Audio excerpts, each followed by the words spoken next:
Thank you, Joanne, for that very kind introduction. It is a privilege and an honor to be here today as we pay tribute to the men and women of Flight 93. I want to acknowledge Secretary Salazar, Governor Rendell, and Gordon Felt, and I want to thank them all for their leadership and for their service.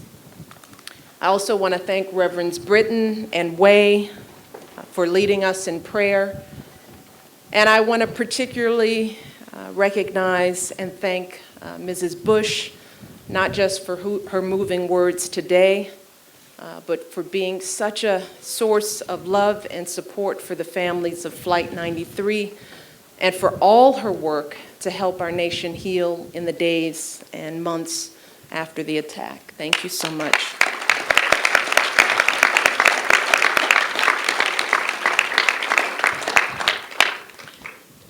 I come here today not just as First Lady, on behalf of my husband and a grateful nation. I come as an American, filled with a sense of awe at the heroism of my fellow citizens. I come as a wife, a daughter, and a sister, heartbroken at the loss so many of you have endured. And I come as a mother, thinking about what my daughters and what all of our sons and daughters can learn from the 40 men and women whose memories we honor today. The men and women of Flight 93 were college students and grandparents. They were businessmen, pilots, and flight attendants. There was a writer, an antique dealer, a lawyer, an engineer. They came from all different backgrounds and all walks of life.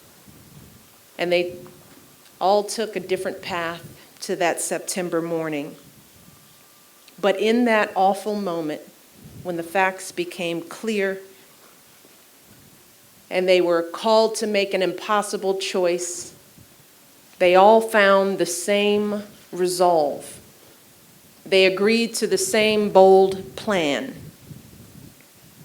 They called the people they loved, many of them giving comfort instead of seeking it, explaining they were taking action and that everything would be okay. And then they rose as one. They acted as one. And together they changed history's course. And in the days that followed, when we learned about the heroes of Flight 93 and what they had done, we were proud, we were awed, we were inspired. But I don't think any of us were really surprised, because it was clear that these 40 individuals were no strangers to service and to sacrifice. For them, putting others before themselves was nothing new, because they were veterans and coaches and volunteers of all sorts of causes. There was the disability rights advocate who carried a miniature copy of the Constitution everywhere she went. There was the census director who used to return to the home she'd canvassed to drop off clothing and food for families in need. There was the couple who quietly used their wealth to make interest-free loans to struggling families. And to this day, they remind us, not just by how they gave their lives, but by how they lived their lives, that being a hero is not just a matter of fate, it's a matter of choice. I think that Jack Grancolis put it best. His wife, Lauren, was one of the passengers on the flight, and he said, they were ordinary citizens thrown into a combat situation. No one was a general or a dictator. Their first thought was to be selfless. They knew there was a 98% chance we're not going to make it, but let's save others.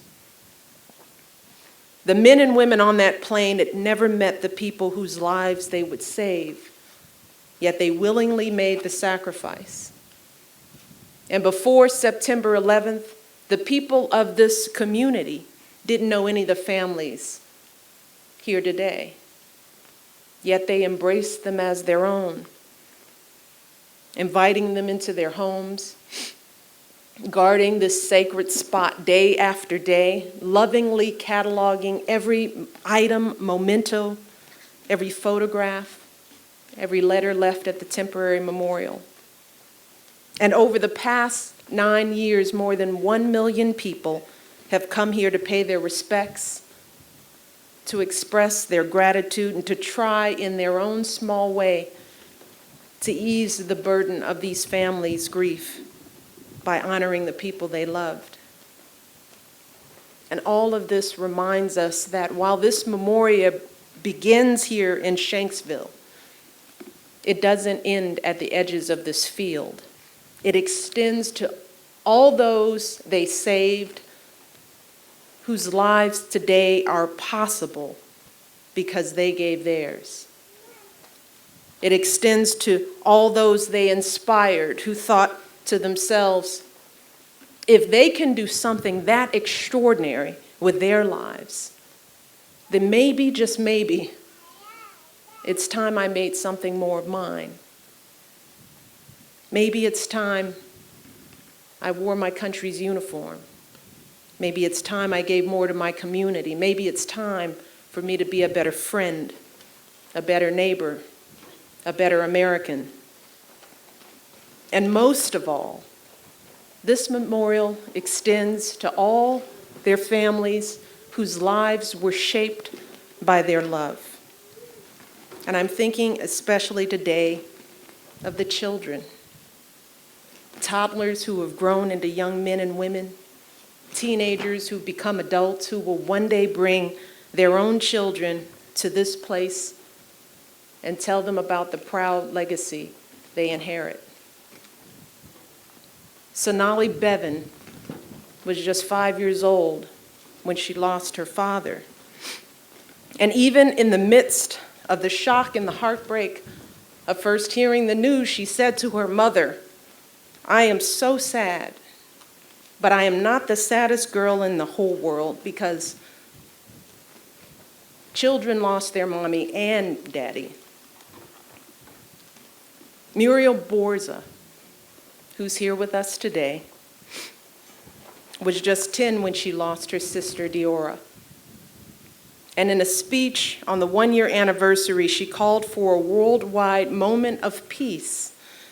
And she asked people, and this is her quote, to make a pledge to do a good deed that will help mankind in some small way, even if it's a hug, a kiss, a smile, a wave, a prayer, or just silent thought of those they love.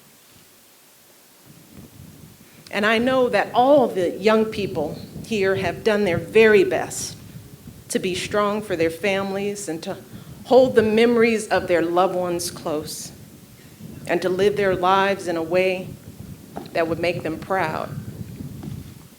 And I know it hasn't been easy. While grief has its own course for each of us, and no one can presume to know what your families have felt, I can imagine that there are days when the pain is still raw, when the time and distance of those 9 years falls away and that loss is still fresh. But I can also imagine that as time has passed, there have been more good days, more moments when you're able to find joy and comfort and happy memories. And I can imagine that on those better days, maybe sometimes you worry about whether, in moving on, you may in some way be leaving your loved ones behind. But I can't help but think that it's actually just the opposite. That in having the courage to move forward, you honor their courage. That in choosing to live your own lives as fully as you can, you're celebrating theirs. that in coming together and pushing ahead to build this permanent memorial, you are ensuring that their memory will always be a part not just of your own lives, but of the life of this nation. And know that because you kept going, and because you persevered, that long after you're gone, people will come here, continue to come here to Shanksville. And they will stand at this plaza and listen to the echoes of those chimes and gaze out at this field. And they will see how a scar in the earth has healed, how it has grown back as a peaceful resting place for 40 of our nation's heroes.